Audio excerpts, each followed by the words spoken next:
La vida y la obra de Federico García Lorca, que nos llenan de preguntas grandes, deshacen por sí solas una pregunta pequeña. Dulce cliché internacional del periodismo que siempre quiere saber si el poeta nace o se hace. El poeta, y más en concreto, uno de los poetas más poetas del siglo XX, nace y se hace. Como se nace o no con oído para la música, se nace o no con oído para el latido último de las cosas, la naturaleza y esa pasión intermedia entre la naturaleza y las cosas, que es el ser humano.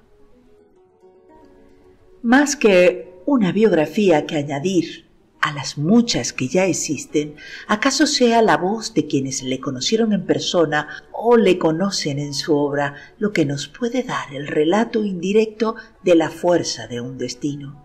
Destino que tuvo su nacimiento en la hermosa Vega granadina, donde el niño de Fuentevaqueros fue mimado por la tradición popular de nanas y romances. Y destino que tuvo su cumplimiento en una vida obediente a la llamada de la poesía, tarea tan difícil de acometer, que junto a la sensibilidad innata obtuvo de Lorca una entrega y una generosidad dispuesta a dar comprensión y trascendencia, música y hasta la propia vida.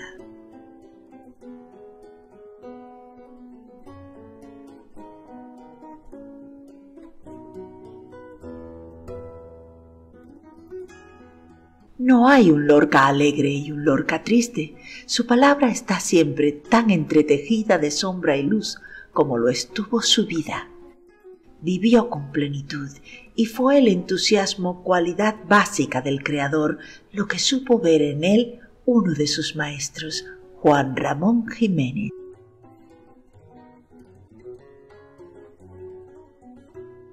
Ese entusiasmo Lorca lo vuelca en la poesía y en la amistad, por decirlo con expresión muy frecuente en un compañero suyo de generación, el también poeta andaluz Emilio Prados. Es Prado quien lo vincula felizmente a una Andalucía mediterránea. El propio Lorca, en las cartas a sus amigos, deshizo cualquier equívoco sobre una alegría constante o angelical. Ocurre que el poeta de los grandes dramas rurales y de los dramones personales, como él mismo lo llamaba, creía en la alegría como en un deber.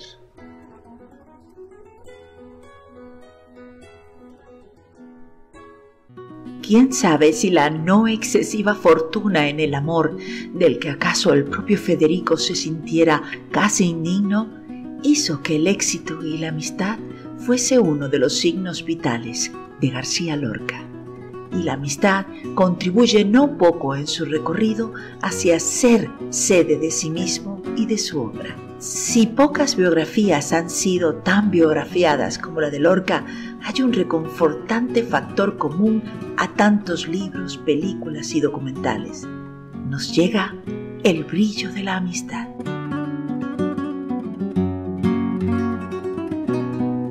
Es muy probable que a Federico, más que admirado, le gustara ser comprendido, que eso le ayudara a no sentir la extrañeza de su propio nombre. La vitalidad personal y poética de Lorca nunca dejó de despertar no menos vitalidad en otros intelectuales, y esta energía empieza ya a comprobarse en los años de la tertulia granadina del Rinconcillo.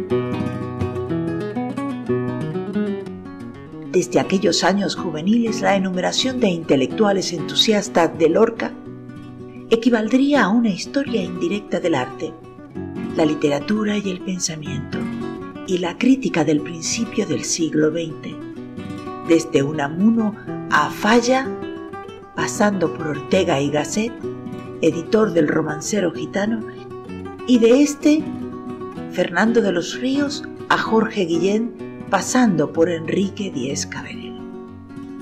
Adolfo Salazar, quien por cierto fue uno de los primeros en escribir sobre el poeta.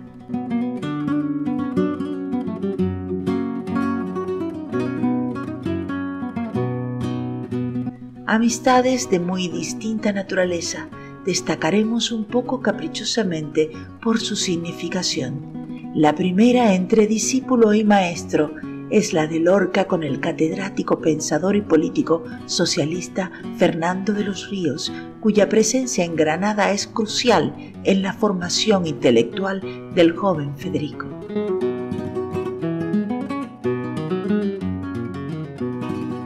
De muy distinto signo, como decíamos, pero influyente con igual intensidad, es el camino de Lorca hacia sí mismo. Hizo amistad con Salvador Dalí, a quien dedicó una oda y más de un anhelo.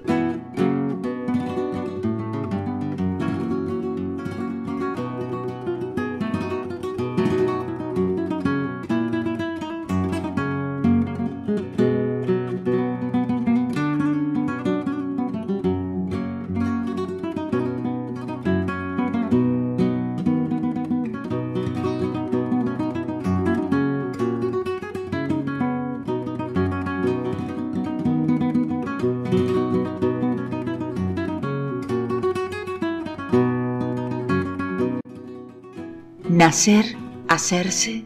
Si el niño Federico García Lorca fue acunado por la memoria popular, vivida de canciones, cantes, títeres de cachiporra, romances o leyendas que fueron como la lactancia de su temperamento creador, no podemos olvidar que éste se desarrolle en un ciclo afilado de vanguardias como el surrealismo o el cubismo, a las que Lorca no solo no fue ajeno, sino que como Falla en la música o Buñuel en el cine, las avivó con su legado milenario que latía en su sangre y en su manera de mirar al mundo.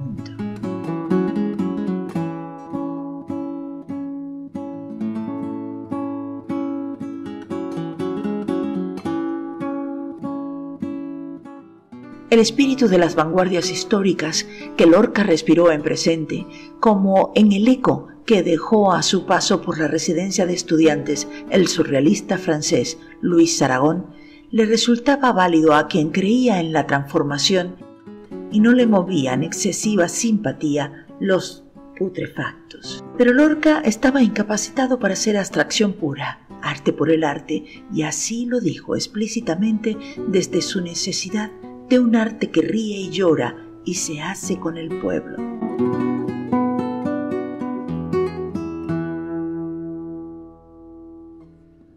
Esta fe radical por la que dio la vida también es la que da vida para siempre a su obra. Así puede entenderse que el autor del Romancero Gitano o la Oda al Rey de Harlem inventó la barraca para llevar la alegría de los clásicos al último rincón del hambre.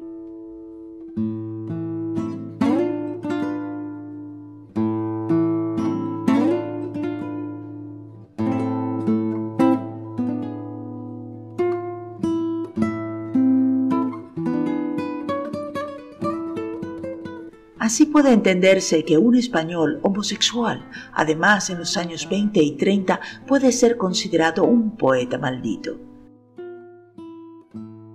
Es posible que la poesía y el malditismo sea, según las épocas, una misma cosa. Pero hay lugares en los que fatalmente se da la encrucijada, lugares como Andalucía, que son a la vez surtidores de poesías y territorios de la condena. No fue casual el empeño en rescatar, en compañía del maestro Falla, modalidades del cante que resucitaron en el famoso concurso de Cantejondo, organizado por ellos en 1922.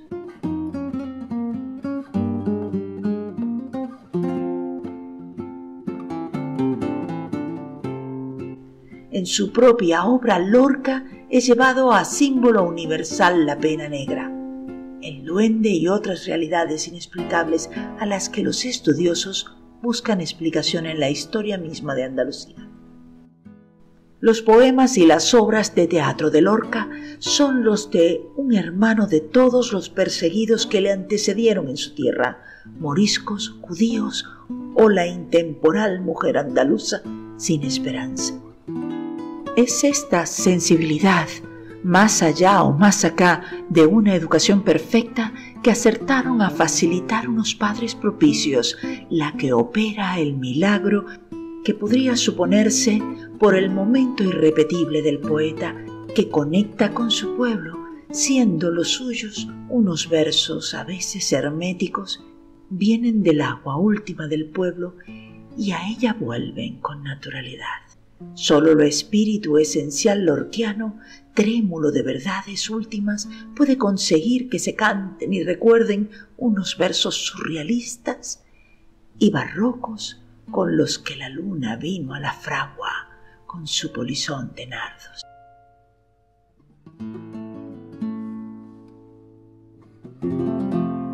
No hay que preguntarse más cómo se recorre el camino desde una formación de niño rico de pueblo a ser palabra para todos los pueblos, voz traducida a todos los idiomas de la emoción. Esto no ha sido obstáculo para que algunos sigan preguntándose o afirmando si es su condición de mártir de la Segunda República Española la que ha dado fama universal a Lorca. No parece, sin embargo, que esa terquedad crítica resulte indiscutible.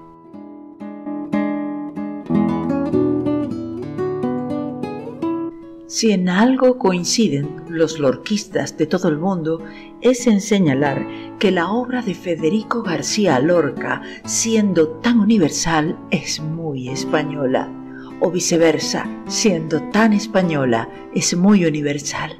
Puede ser que, como aclaró otro de los maestros del poeta, Ramón Gómez de la Serna, el mundo no está tal como parece. La misión del talento es ahondar hasta un sustrato común, transferible. Y si es un poeta genial, es por eso, por haber cantado no a la vida de un hombre, sino la del hombre. El dolor humano no suele permitirse demasiados matices nacionales, y Lorca supo ver eso, desde el lugar en el que le fue dado verlo.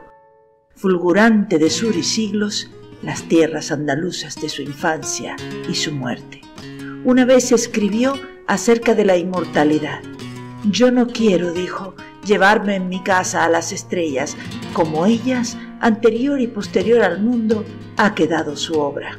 Su influencia, no por el estilo, que no puede imitarse sin caer en lo quiche, sino por el ejemplo de integridad y grandeza, discutible en algún verbo, indiscutible como poeta, uno de los mayores que ha dado la humanidad al siglo XX o el siglo XX a la humanidad, y que tuvo además la inteligencia de saber tomarse a guasa la mitad de las cosas y buena parte de sí mismo.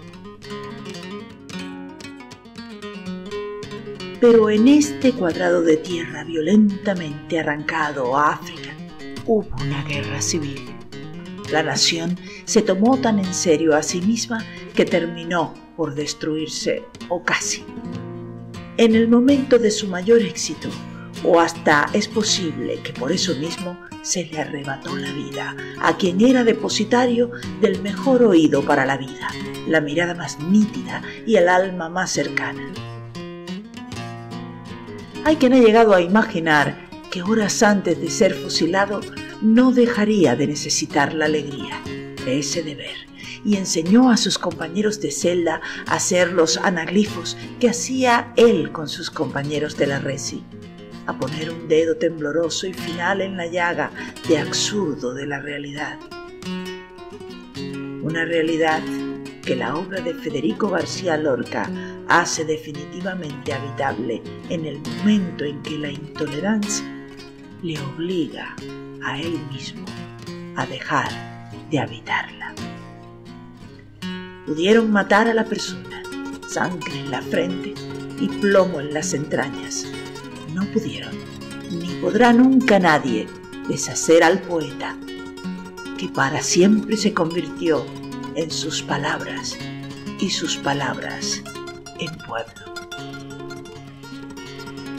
Federico García Lorca. Poemas sobre la guitarra.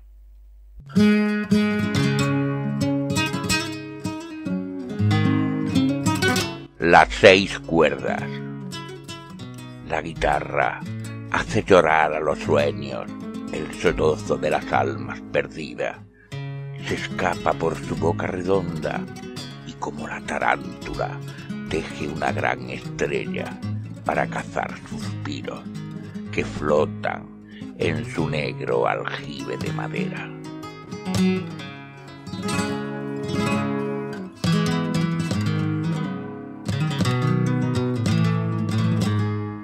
Adivinanza de la guitarra. En la redonda encrucijada 6 doncellas bailan, 3 de carne y 3 de plata. Los sueños de hallarlas buscan, pero las tienes abrazadas, un polifemo de oro, la guitarra.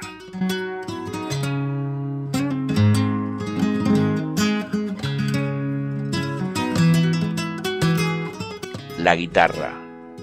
Empieza el llanto de la guitarra. Se rompen las copas de la madrugada. Empieza el llanto de la guitarra. Es inútil callarla, es imposible callarla. Llora monótona como llora el agua, como llora el viento sobre la nevada. Es imposible callarla.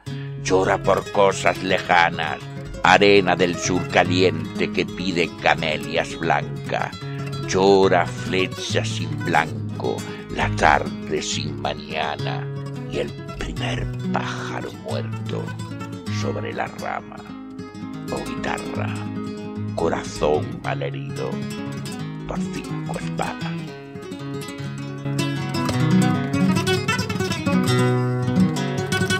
José Antonio Lavado. Peteneras.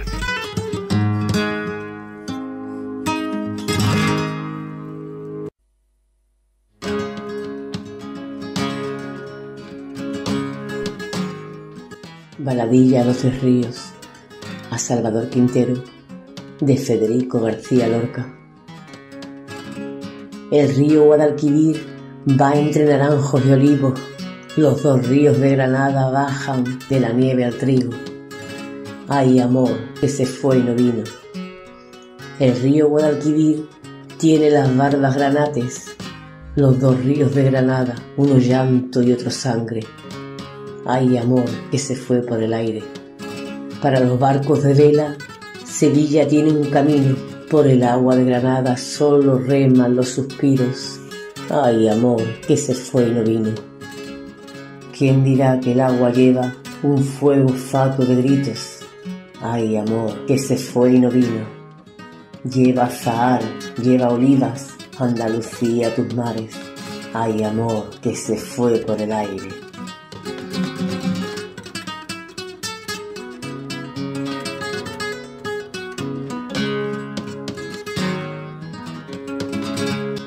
Canción otoñal del maestro Federico García Lorca. Hoy siento en el corazón un vago temblor de estrellas, pero mi senda se pierde en el alma de la niebla. La luz me troncha las alas y el dolor de mi tristeza va mojando los recuerdos en la fuente de la idea. Todas las rosas son blancas, tan blancas como mi pena, y no son las rosas blancas que ha nevado sobre ellas.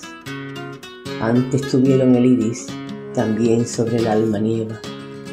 La nieve del alma tiene copos de besos y escenas que se hundieron en la sombra o en la luz del que las piensa. La nieve cae de las rosas, pero la del alma queda, y la garra de los años hace un sudario con ellas. ¿Se deshelará la nieve cuando la muerte nos llega? ¿O después habrá otra nieve y otras rosas más perfectas? ¿Será la paz con nosotros como Cristo nos enseña? ¿O nunca será posible la solución del problema? Y si el amor nos engaña, que en la vida nos alienta, Si el crepúsculo nos hunde en la verdadera ciencia del bien que quizás no exista y del mal que late cerca, si la esperanza se apaga y la Babel se comienza, ¿qué antorcha iluminará los caminos de la tierra?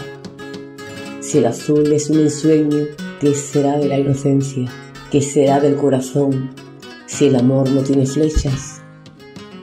Si la muerte es la muerte, ¿qué será de los poetas y de las cosas dormidas que ya nadie las recuerda?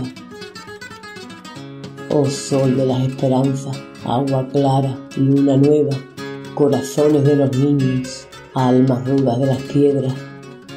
Hoy siento en el corazón un vago temblor de estrellas y todas las rosas son tan blancas como mi pena.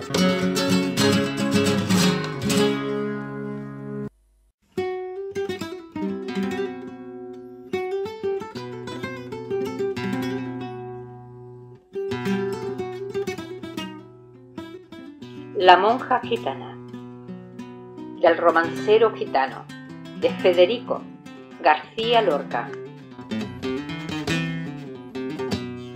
Silencio de calimirto, malvas en las hierbas finas. La monja borda el elíes sobre una tela pajiza. Vuela en la araña gris 7 pájaros del prisma. La iglesia gruñe a lo lejos como un oso panza arriba. ¡Qué bien borda! ¡Con qué gracia! Sobre la tela pajiza. Ella quisiera bordar flores de su fantasía. ¡Qué girasol! ¡Qué magnolia! De lentejuelas y cintas. Y azafranes y qué lunas en el mantel de la misa. 5 toronjas se endulzan en la cercana cocina. Las 5 llagas de Cristo cortadas en almaría. Por los ojos de la monja galopan 2 caballistas. Un rumor, último y sordo, le despegan la camisa. Y al mirar nubes y montes en las yertas lejanías, se quiebra su corazón. Y azúcar hierba Luisa. Oh, qué llanura empinada, con 20 soles arriba, que ríos puestos de pie vislumbra su fantasía. Pero sigue con sus flores, mientras que de pie en la brisa, la luna juega el ajedrez. Alto de celosía.